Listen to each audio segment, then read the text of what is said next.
German heavy tanks often embody might and strength. The E75TS, the new German premium Tier VIII tank, looks the part. The iconic shape, rounded turret and screens on the side create an inexplicable combination of precision, style, and strong armor.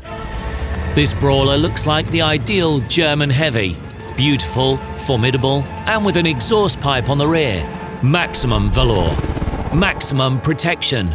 But is that really so?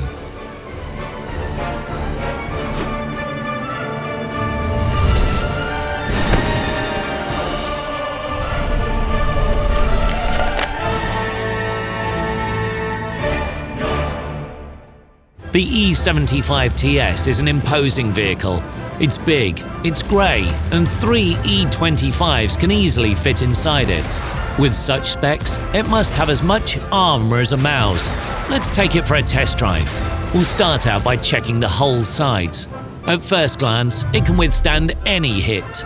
However, the cold, hard numbers say different. 80mm of armour won't allow the vehicle to block reliably. In such cases, one's best hope is a ricochet. However, to do this, the tank's side must be positioned at an extremely sharp angle.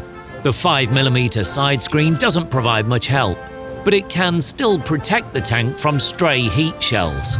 Things get more interesting when we proceed to the frontal armour. The effective armour of the lower glacis plate, when struck head-on, is 174mm thick, while the upper plate is 256mm. If the hull is at an angle, the effective armour increases even more and can bounce standard shells from vehicles of the same tier. However, such positioning opens up the vulnerable side of the hull. This leads us to a harsh conclusion regarding the armour of the E75TS. But what if we get creative and look at its armour from a different perspective? Driving up a hill, we increase the effective armour to 300mm while keeping the hull side safe. Much better already, yet it only makes sense if the turret is great. Well, the gun mantlet makes a good impression. The effective armour of the turret's front is like this. Opponents of the same tier will find it hard to penetrate. The bad news is that one can target the commander's cupola or the balls on the sides. As a result, compared to other Tier VIII heavies, both experience and statistics show that the E75TS is right between "I've got the armour" and "close range is a no-go." The tank has armour and performs well if you use the terrain to your advantage and hide the hull from enemy fire. Nevertheless, the turret's weak spots will remain an issue. However, we all know that some heavy tanks are not quite heavy in fact. That means we need to check another parameter: vehicle dynamics. This tank has a top speed of 45 km/h. Its specific power is 16 horsepower per ton. The tank drives forward very fast, but turns very lethargically. Playing the E75TS as a medium tank won't be possible. At the same time, it shares some similarities with mediums. Its top reverse speed is 18 km/h. If its less armoured counterparts use their good reverse speed to quickly hide after firing a shot, this German can simply make it hard for opponents to take aim at weak spots. This is nice. As a result, we have these symbolic graphs of protection and mobility. Add a lack of concealment due to its huge size to the formula, and the conclusion is here: it is quite clear that nothing is clear. Thankfully, this equation has one more variable that will help identify the tank: its gun. And that's where things get interesting. Damage per shot is 360 hit points.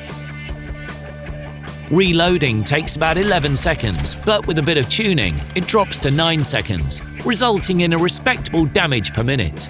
Aiming time and accuracy are both quite good. The gun is well stabilized and the shells have nice velocity.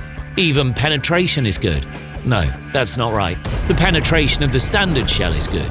The penetration of the special shell is amazing, 282mm. The sum of these factors is very attractive.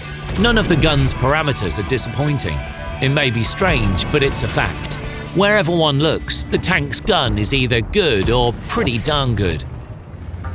Firing in the E75TS is really a pleasure, especially if you add a gun depression angle of -8 degrees, a decent turret, a good reverse speed, and a hill. The only thing that's left unclear is the role of the E75TS in battle. Classic heavies arrive and do battle, fight over ridges, carry out side-scrapping and deal damage. Classic mediums use their maneuverability to constantly hit and run opponents from various directions, firing from the flanks and quickly hiding. The E75TS is different. With these stats, this tank is neither a heavy nor a medium, or is it? Let's take a look at two vehicles.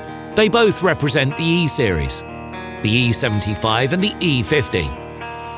Each has a set of moves they can employ in combat, and if we check which of these moves the E75TS can use, the result is a hybrid tank. Yes, this big guy will never be as heavy as the E75, nor will it perform like the medium E50. But it can fulfill both roles, and which role it should play at a given moment depends on the opposition. Now we take the most popular Tier VIII heavy tank, the IS-3, and let's try to find a way to take it down with the E75TS. The first tactic that comes to mind is to get up close and personal, but that's not an option. Going into short-range combat in this vehicle is as sound as dancing naked in a serpentarium. In this case, any opponent will easily hit your rangefinders. Let's try to increase the distance. For instance, up to 150 meters. Now aiming at the balls and commander's cupola becomes much harder. Only stray shots will hit them. At 200 meters, this becomes even more apparent.